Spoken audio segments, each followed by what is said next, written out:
자, 여러분이 보는 6번의 시상 전개 방식을 펴면 돼요.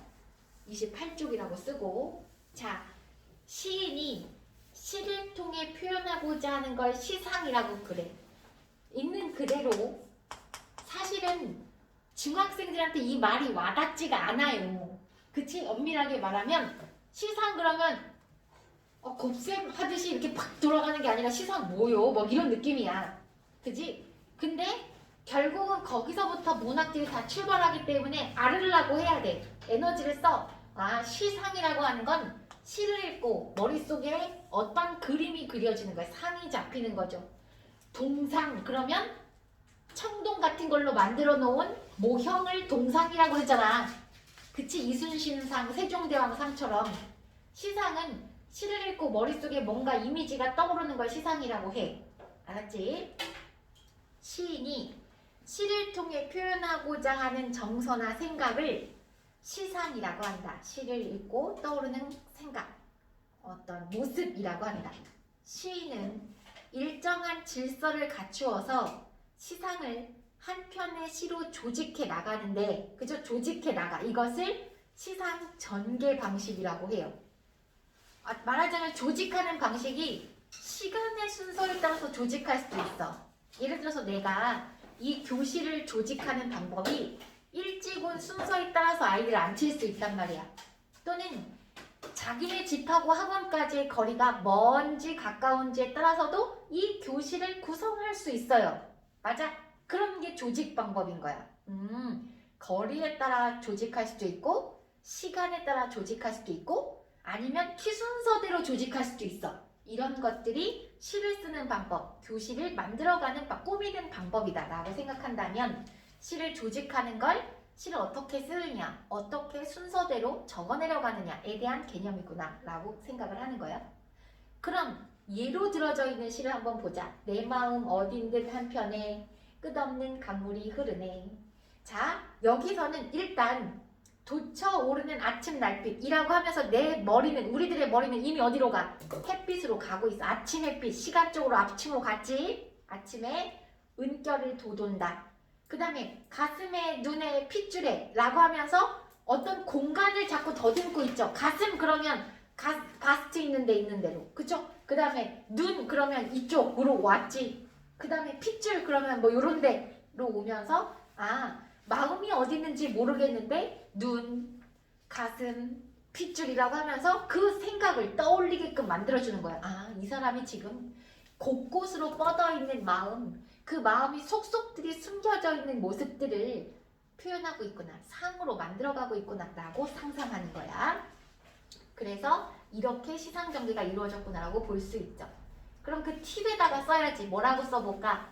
여기서 시상의 전개 방식은 눈에 보이지 않는 마음을 시상으로 만들었어. 어떤 그림으로 그려줄 수 있어. 마음을 그리거나 마음을 가슴에다가 눈에다가 핏줄에다가로 시상을 전개시키고 있다. 예요.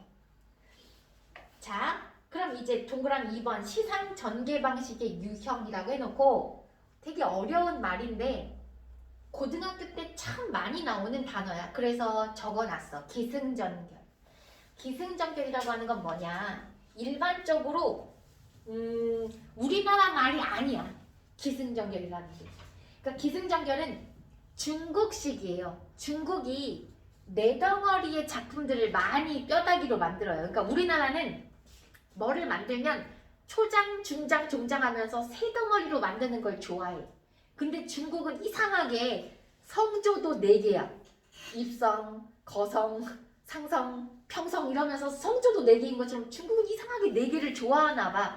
그래서 지금 중국어에서 이렇게 올라갔다 내려갔다 하는 건데 그 중국은 이상하게 4개짜리의 단위를 많이 사용하더라고요. 그래서 중국의 글을 쪼개보면 기라고 하는 이야기가 시작된다. 이야기가 퍼져나간다. 이야기가 재미있어진다. 이야기가 결론에 이른다. 이런 식이야. 그래서 네 덩어리를 기승전결 전개 방식이라고 하는데 우리나라도 고전 시가에서 애초에 우리나라가 이제 존재할 때 중국에 있는 어떤 것들을 자꾸 본받다 보니까 이 네 덩어리를 좋아하더라는 거야. 그래서 중국에 있는 걸 본받아서 작품 활동을 하다 보니 내 덩어리로 시를 전개하는 경우가 많아서 기승전결 전개 방식이라고 해. 그러니까 이게 우리 현대인의 정서로는 잘 맞지가 않아. 그래서 어떻게 하느냐? 시험 문제에 나오면 외워요, 이걸.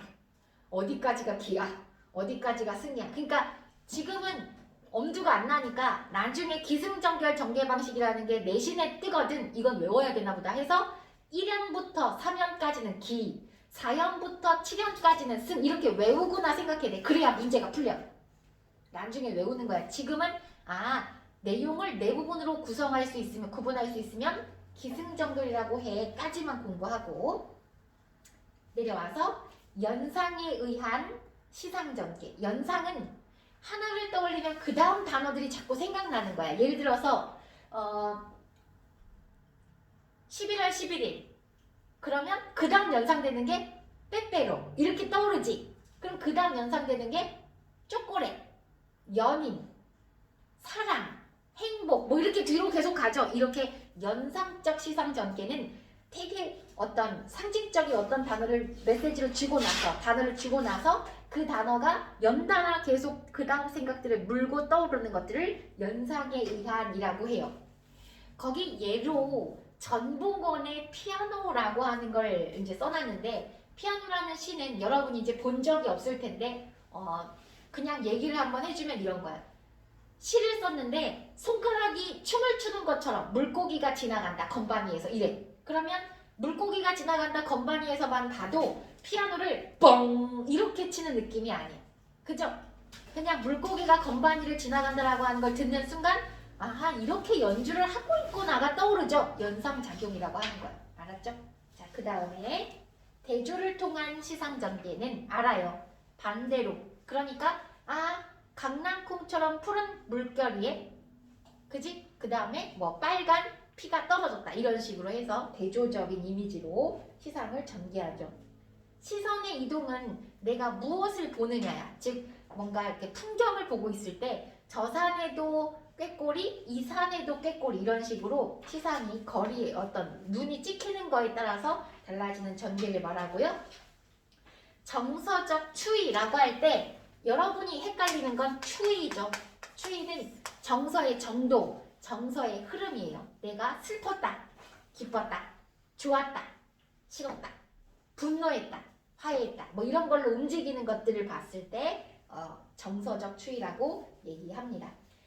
자, 연상에 의한 시상전개의 구체적인 예라고 하면서 연상은 또 다른 관념을 불러일으키는 겁니다. 기차 그러면 여행, 그러면 뭐 호텔, 아니면 바다, 아니면 비행기 이럴 수도 있고, 아니면 뭐 먹는 거 이렇게 떠오를 수도 있고 여러 가지가 떠오르죠. 이런 것들이 사례죠.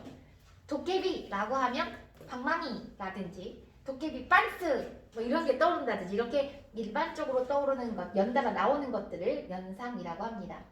김춘수의 샤가레 마을에 내리는 눈이라는 시가 있는데요. 거기에 보면 눈, 정매, 날개, 겨울, 열매, 아궁이의 불 같은 것들이 뭔가 뜨겁고 빨갛고 뭐 이런 것들 아늑하게 하고 나에 흐르고 있고 감정을 불러일으키고 이러면서 이제 연상되는 샤갈의 눈 내리는 마을이라는 작품도 있어요. 나중에 시에 나와요. 우리가 하다 보면. 자, 괄호 1번 시간의 흐름에 따른 방식 예를 들어보자.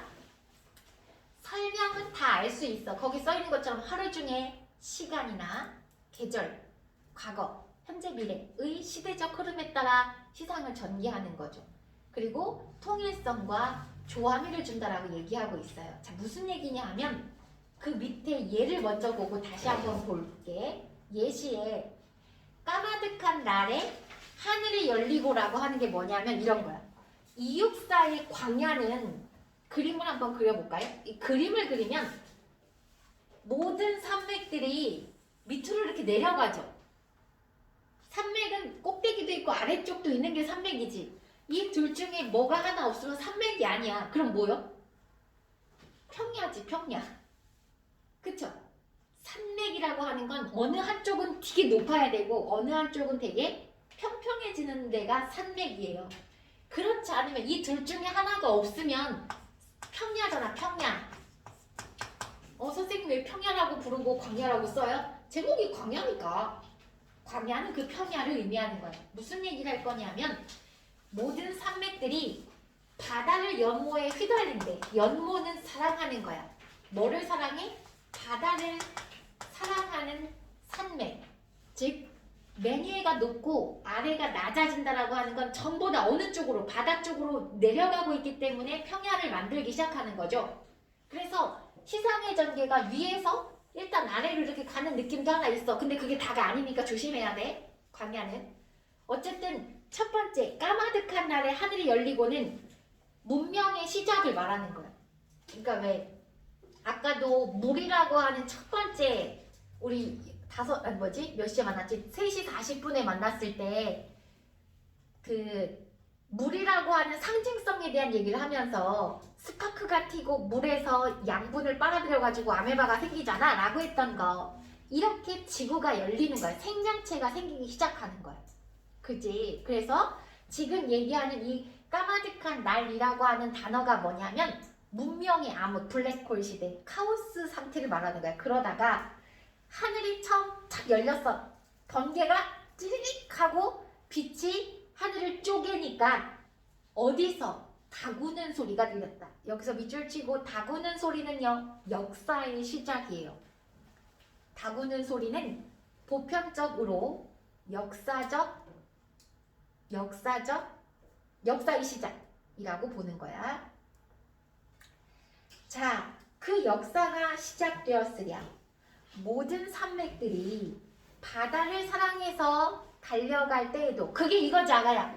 모든 산맥이 바다 쪽을 향해서 막 달려가. 그러니까 밑으로 내려가면서 산이 아닌 어떤 땅덩어리가 생긴 거야. 얘가 휘달려 가는데 여기를 범하지 못했어. 지금 내가 지금 이렇게 평평하게 하는데 여기가 범한 곳이야, 범하지 못한 곳이야? 범하지 못한 곳이죠. 만약에 이 산맥이 여기를 범했으면 어떻게 돼야 돼? 삐쭉해야지. 산맥이 여기를 범하면 산맥으로 남을 거 아니야. 그럼 광야가 아니라 산이겠지.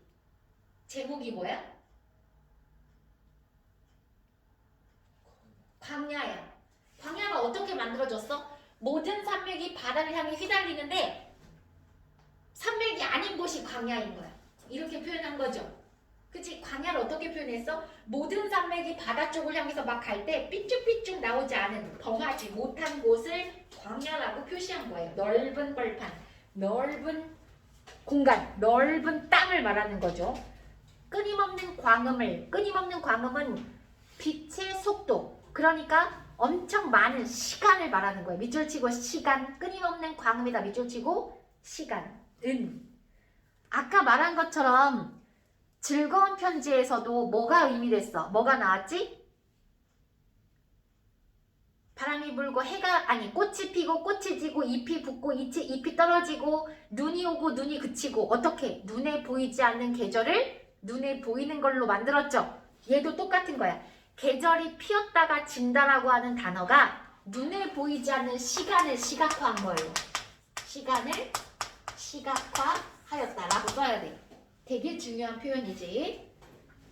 자, 큰 강물이 비로소 길을 열었다. 큰 강물에다 밑줄 치고 역사의 시작이야.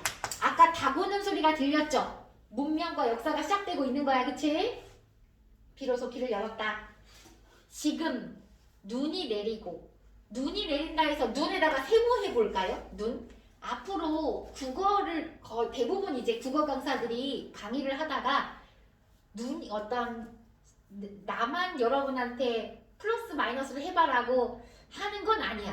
다 각자 나름대로 여러분한테 팁을 주는데 긍정적, 부정적 소재를 강의하다가 강사들이 기본적으로 부정적 소재에다가 세모를 자꾸 칠하고 그런다. 긍정적 소재는 동그라미 하고 그럼 눈은 세모했잖아. 부정적이라는 거잖아. 그럼 해석해봐. 여기서 눈이 의미하는 게 뻔히. 지금 눈이 내린대. 뭐를 의미하는 거지?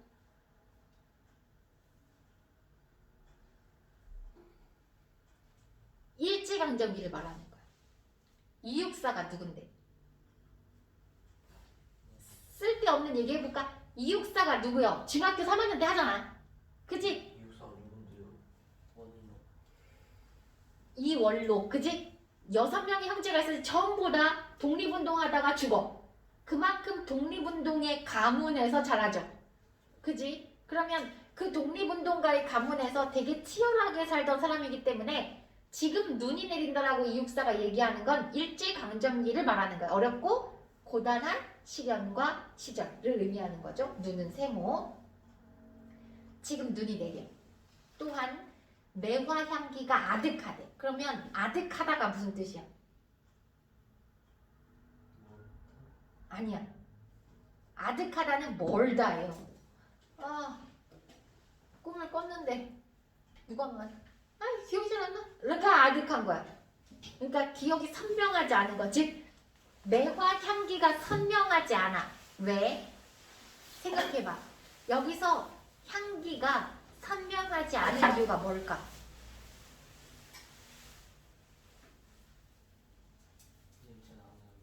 그치?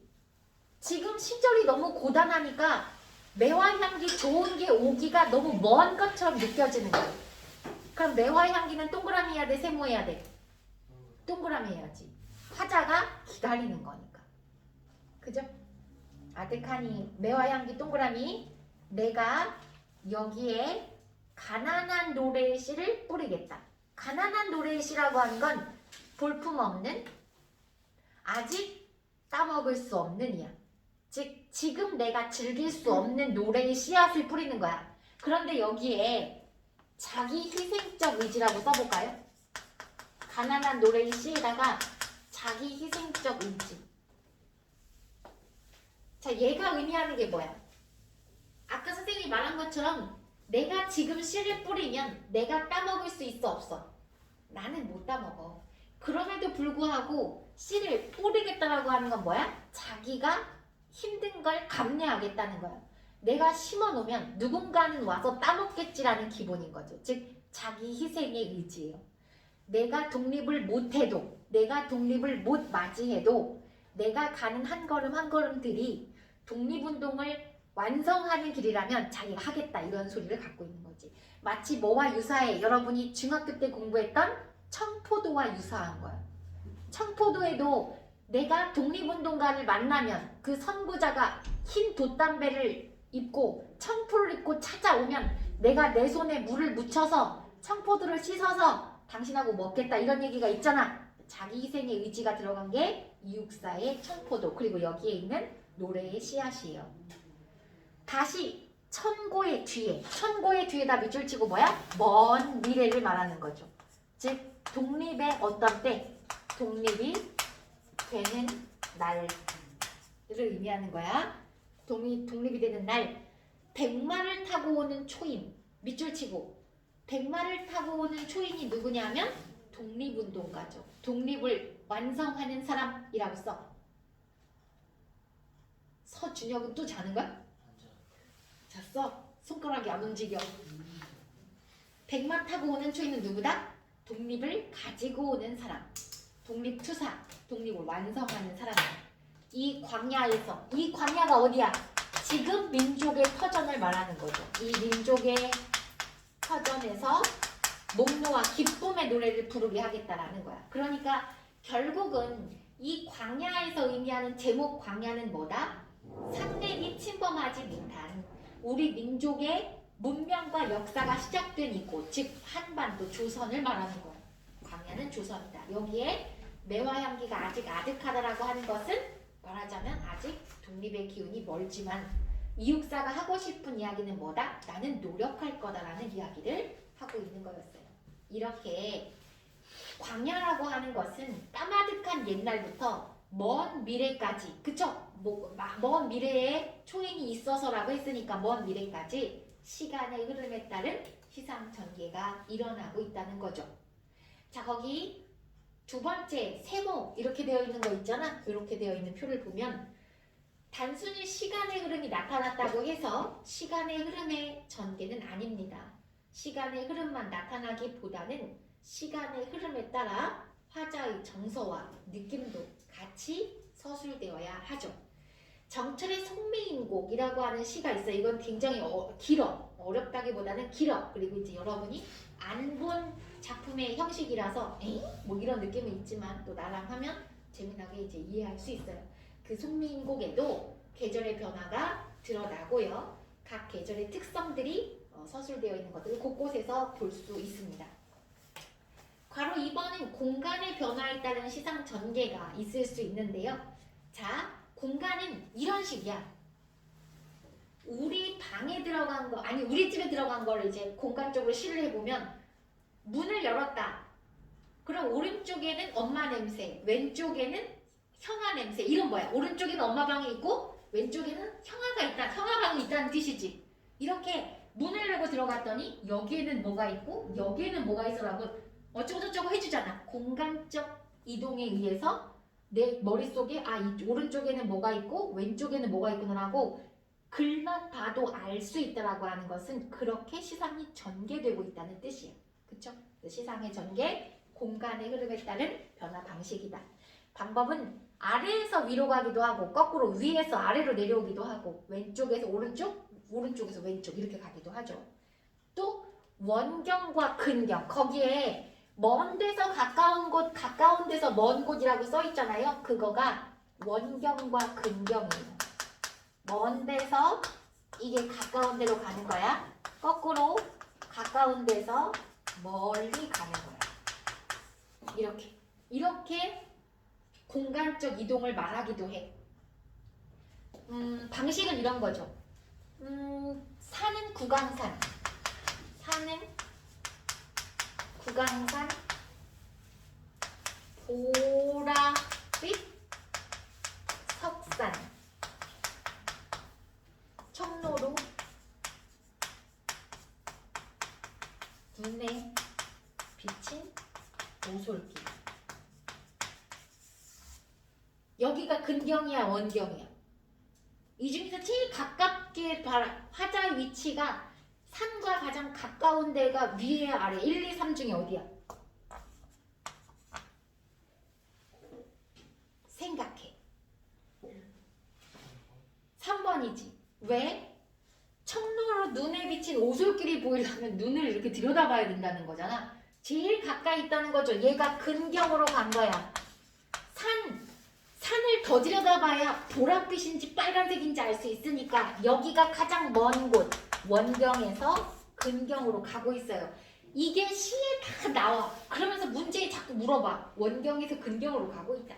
근경에서 원경으로 맞으냐 틀리냐 자꾸 이렇게 물어보니까 우리 머릿속에는 원경과 근경에 대한 공간의 변화에 대한 시상의 전개 알아야 돼. 그게 배경식으로 있어야 문제를 하나 풀 수 있어. 알았죠? 자, 그래서 이제 요렇게 이제 봤고요. 시선을 변화시켜서 시각적 이미지를 드러내는 효과를 거둔다. 이상이라고 하는 작가가 나오는데 그 이상이라고 하는 작가가 쓸데없지만 웃긴 얘기 해줄까? 이상은 쓸데없어. 근데 도움은 좀 돼. 이게 뭐냐면 이상이라는 아저씨가 지금으로 말하면 살짝 정신분열 같은 게 있었던 것 같아. 근데 이제 그때는 그런 정신과적 병명이 없잖아.